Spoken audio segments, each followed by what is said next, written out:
Trigonometry का जो examples था 1 से 5 तक हम सब लोग उसको सॉल्व कर चुके थे। आज हम लोग एक्सरसाइज 8.1 को देखते हैं। 8.1 में क्वेश्चन नंबर 1 कह रहा है in ABC right angled at B, AB equal to 24 centimetre, BC equal to 7 centimetre. तो determine the first is sine A into cos A, दूसरा sine C into cos A। देखते हैं इसके सॉल्यूशंस को। कह रहा है एक ट्रायंगल है ABC, ABC एक ट्रायंगल है एट B, ये B राइट एंगल्ड है। AB equal to 24 centimetre, AB जो है 24 सेंटीमीटर है, BC है 7 सेंटीमीटर। अब पाइथागोरस से जब हम AC निकालेंगे, AC equal to under root होता है ये AB square plus BC square, this will be equal to 24 का होल स्क्वायर प्लस 7 का होल स्क्वायर। इन दोनों को सॉल्व करने के बाद आएगा under root 625, this is equal to 25। AC की वैल्यू आ जाएगी 25। इन्होंने कहा है कि पहला इसमें आपको बताना है साइन A। देखिए साइन A जब हम इस एंगल को कंसिडर करेंगे तो बेस AB हो जाएगा और परपेंडिकुलर BC हो जाएगा, हाइपोथेनियस AC हो जाएगा। तो साइन A इक्वल टू इधर आपको बताया गया था P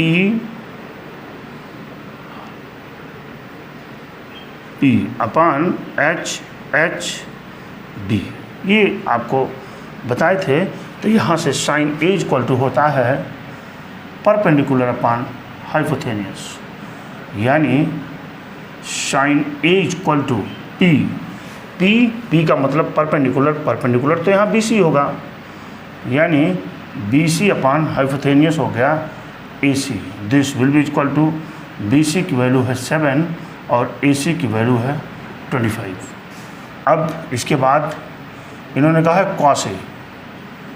कॉस A की वैल्यू देख लेते हैं। कॉस A वैल्यू होता है बेस अपॉन हाइपो, यानी बेस कॉस A में बेस क्या होगा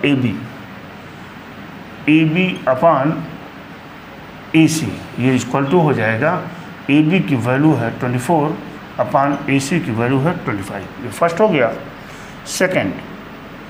सेकंड पूछ रहा है साइन C। देखिए साइन C जब हम इस एंगल को कंसिडर करेंगे तो बेस यहाँ BC हो जाएगा और परपेंडिकुलर AB होगा, हाइपोथेनियस AC हो जाएगा। तो साइन C इक्वल टू होता है perpendicular upon hypo, this will be equal to perpendicular क्या था यहाँ AB, यानी AB अपॉन हाइपो तो AC ही है। AB की वैल्यू है यहाँ 24 अपॉन 25 और यहाँ कॉस C की वैल्यू होती है बेस अपॉन हाइपो। बेस क्या हो जाएगा जब C को कंसिडर कर रहे हैं तो बेस तो BC हो गया, यहाँ पे लिखेंगे BC अपॉन AC। BC की वैल्यू क्या है 7 अपॉन 25। इस तरह से क्वेश्चन नंबर 1 का सॉल्यूशन है। क्वेश्चन नंबर 2 कह रहे हैं इन फिगर 8.13, ये फिगर आपका 8.13 है, find tan P minus tan R। ठीक है, इन्होंने दिया है PQR, यहाँ पे ट्रायंगल बना रखा है, पाइथागोरस यूज करके हम QR की वैल्यू निकाल लेते हैं।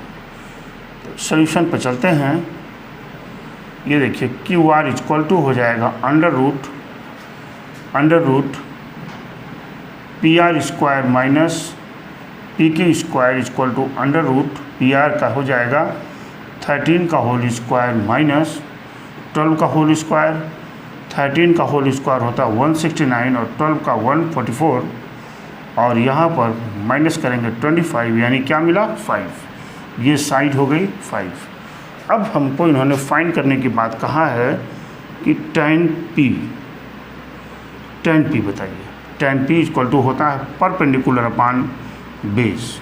चलिए tan P यानी हम इस एंगल को कंसिडर कर रहे हैं, तो बेस क्या हो जाएगा PQ, परपेंडिकुलर क्या होगा QR, हाइपोथेनियस P, तो परपेंडिकुलर का मतलब QR अपॉन बेस का मतलब हो जाएगा PQ। ये will be equal to QR की वैल्यू 5 अपॉन PQ की वैल्यू मिल गई आपको 12। यहाँ पे हम tan R निकालते हैं। tan R इक्वल टू ये भी होगा परपेंडिकुलर अपॉन बेस ही होगा, लेकिन जब tan R कंसिडर करेंगे तो परपेंडिकुलर तो यहाँ PQ हो जाएगा, यानी PQ, और बेस आपका हो जाएगा QR, परपेंडिकुलर हो जाएगा आपका QR। ये मिल जाएगा QR और PQ की वैल्यू है 12/5। इन्होंने निकालने की बात कहा है कि आप फाइंड करिए tan P minus tan R। This will be equal to tan P की वैल्यू है 5/12 माइनस 12/5, दोनों का एलसीएम हो गया 60, और ये हो जाएगा 12×5 = 60, 5×5 = 25 माइनस 12×5 = 144, और जब आप माइनस करेंगे तो वैल्यू हो जाएगी माइनस 25 × 50, 144 में से 25 माइनस कर लीजिए, 14 में से 5 गया 9, और 3 में से 2 गया 1, ये मिल गया -119/60। This is your answer. इन्होंने कहा है, क्वेश्चन नंबर 3 है, sin A = 3/4, calculate cos A and tan A। Solution, हम एक राइट एंगल ट्रायंगल यहाँ देते हैं और यहाँ से लिखना शुरू करते हैं A, B एंड C। हो गया। sin A इक्वल टू होता है परपेंडिकुलर अपॉन हाइपो। परपेंडिकुलर ये क्या है, 3/4, परपेंडिकुलर यानी 3, और हाइपो का मतलब हो गया 4। पाइथागोरस से हमने AB निकाला, AB इक्वल टू √4 का स्क्वायर माइनस 3 का square. This will be equal to 16 - 9 equal to कितना हो गया, √7, यानी इसकी वैल्यू मिल गई आपकी √7 मिल गई। अब इन्होंने कहा जरा cos A बता दीजिए। चलिए, cos A बराबर होता है बेस अपॉन हाइपो। बेस का मतलब हो जाएगा AB, हाइपो का मतलब हो जाएगा AC। This will be equal to √7/4 and tan A equal to होता है base upon perpendicular upon base, perpendicular हो जाएगा 3 अपॉन बेस हो जाएगा √7। This is your answer.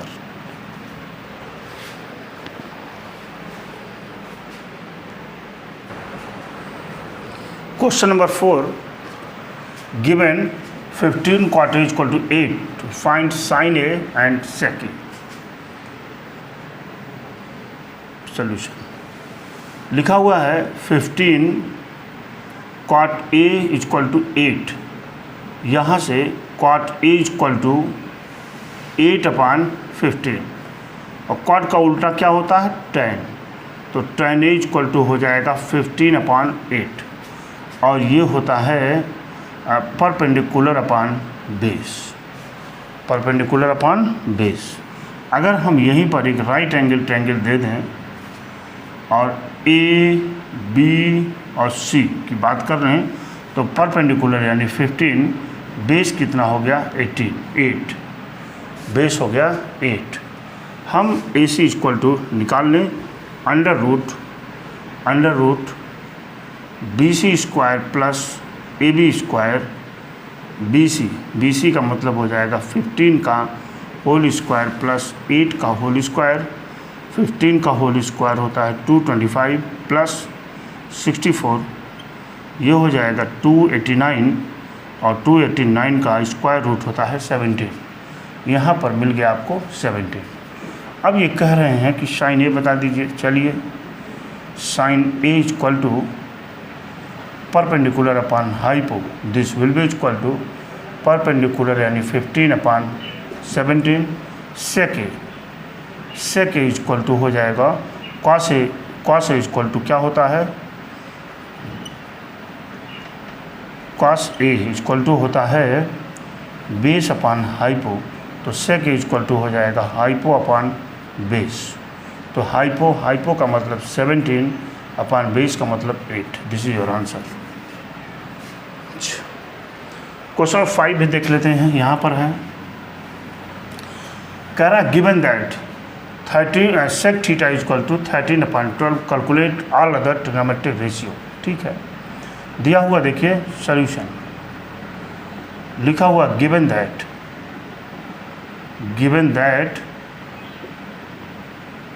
Sec theta equal to 13 upon 12, तो सेक का उल्टा होता है कॉस इक्वल टू होगा 12 अपान 13। हमने एक यहाँ राइट एंगल ट्रायंगल दिया, इस एंगल को थीटा लिया और ये लिया A B C. Cos theta equal to होता है बेस अपान हाइपो, बेस का मतलब 12, हाइपो का मतलब 13, और जब हम इसमें निकालेंगे तो मिल जाएगा 5। हमको साइन ए चाहिए, साइन थीटा चाहिए। साइन थीटा इक्वल टू क्या होता है परपेंडिकुलर अपान हाइपो, परपेंडिकुलर मतलब 5, हाइपो मतलब 13, और साइन का उल्टा होता है कोसेक थीटा यानी 13 अपान 5। ये मिल गया। इसके बाद tan ए इक्वल टू होता है परपेंडिकुलर अपान बेस, यानी tan ए नहीं बल्कि tan थीटा। परपेंडिकुलर मतलब 5 अपान बेस का मतलब 12, और tan का उल्टा क्या होता है कॉट थीटा इक्वल टू हो जाएगा 12 अपान 5। This is your answer. इस तरह से हमने सारे ट्रिग्नोमेट्रिकल फंक्शंस को यहाँ पर निकाल दिया। Question number 6, if angle A and angle B are acute angles such that cos A equal to cos B, then so that angle A equal to angle B. देख लेते हैं, बहुत ही आसान क्वेश्चन है ये, बहुत ईजी है। हमने यहाँ पर एक राइट एंगल ट्रायंगल्स बनाया ये, और देख रहे हैं ना ए बी इसमें एक्यूट एंगल है, तो ए बी एंड सी, यहाँ C is right angle and A and B is acute angle.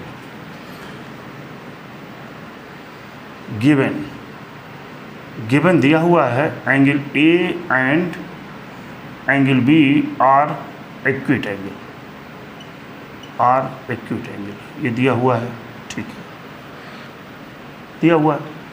अच्छा, सच दैट कॉस ए बराबर कॉस बी, और ये भी दे रखे हैं ये कि cos A equal to cos B.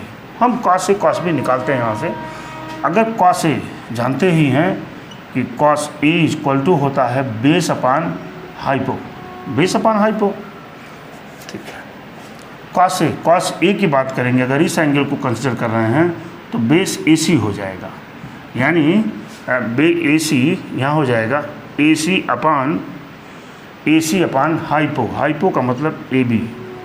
This will be equal to cos B अगर हम इसको कंसिडर करेंगे तो बेस बी सी हो जाएगा, यानी बी सी अपान हाइपो यानी ए बी, है ना।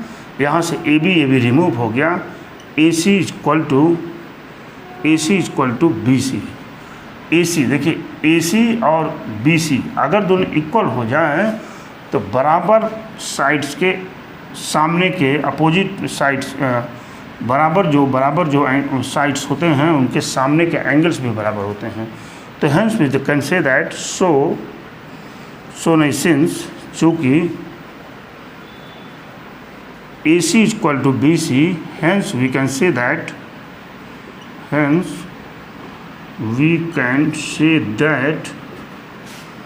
Angle B equal to angle C. ठीक है, angle B equal to angle C. This is solution. Question 7 पे चलते हैं। कह रहा है if cot theta equal to 7/8 evaluate 1 plus sine theta 1 minus sine theta 1 plus cos theta. ठीक है, इवेलुएट करना है। सॉल्यूशन पे चलते हैं। ये यहाँ लिखा हुआ है, एक मिनट, हमको देखिए यहाँ साइन थीटा की जरूरत पड़ेगी, कॉस थीटा की आवश्यकता है, और यहाँ कॉट थीटा की ज़रूरत है।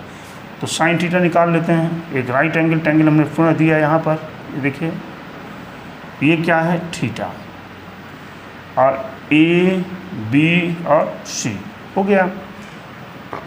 कॉट कॉट थीटा की वैल्यू हो जाएगी, टेन थीटा की वैल्यू होती है परपेंडिकुलर अपान बेस, ये हो जाएगा base upon perpendicular, base upon perpendicular ये हो जाएगा। और बेस अपान परपेंडिकुलर यानी 7 हो जाएगा बेस, और परपेंडिकुलर यानी हो जाएगा 8। यहीं से हम AC फाइंड कर लें पहले। AC इक्वल टू रूट 8 का स्क्वायर प्लस 7 का स्क्वायर, ये हो जाएगा 64 प्लस 49, 9 4 13, 6 4 10, 1 11, 113, ये इसकी वैल्यू हो गई, यहाँ से हो गई हमारे पास। अच्छा, साइन थीटा की value, sine theta equal to होता है परपेंडिकुलर अपान हाइपो, परपेंडिकुलर की वैल्यू 8, हाइपो की वैल्यू 1/13। कॉस थीटा की वैल्यू हो जाएगी बेस अपान हाइपो, बेस कितना है 7/113 हो गया। वैल्यू निकालने की बात कर रहे हैं, ये 1 plus sine theta 1 minus sine theta divided by 1 plus cos theta into 1 minus cos theta. ये 1 plus sine theta 1 minus sine theta हो जाएगा 1 minus sine square theta upon 1 minus cos square theta. ठीक है, तो 1 माइनस साइन स्क्वायर थीटा की value हो जाएगी क्या 64/113 अपान 1 माइनस कॉस स्क्वायर थीटा की वैल्यू हो जाएगी 49/133। This will be equal to 113 में से ज़रा 64 को माइनस करिए, 113 64, 13 में से 4 गया 9, 49, क्या बचा यहाँ 49/113 इक्वल टू ये कितना हो जाएगा 64/113, ये कट गया, मिलेगा क्या 49/64। ये इसका आंसर आ चुका है। ठीक है, 2 नंबर दूसरे पर जो हम यहाँ पर दूसरे पे चलेंगे, दूसरा यहाँ पूछ रहा है कॉट स्क्वायर थीटा। तो जानते हैं ना क्या, कॉट थीटा इक्वल टू होता है base upon perpendicular, base upon perpendicular. ठीक है, तो यहाँ से cot theta equal to base हो जाएगा 7 अपान परपेंडिकुलर हो जाएगा 8, और जब इसका स्क्वायर करेंगे तो हो जाएगा 49/64। This is your answer. Prove कर दिया हमने इसको।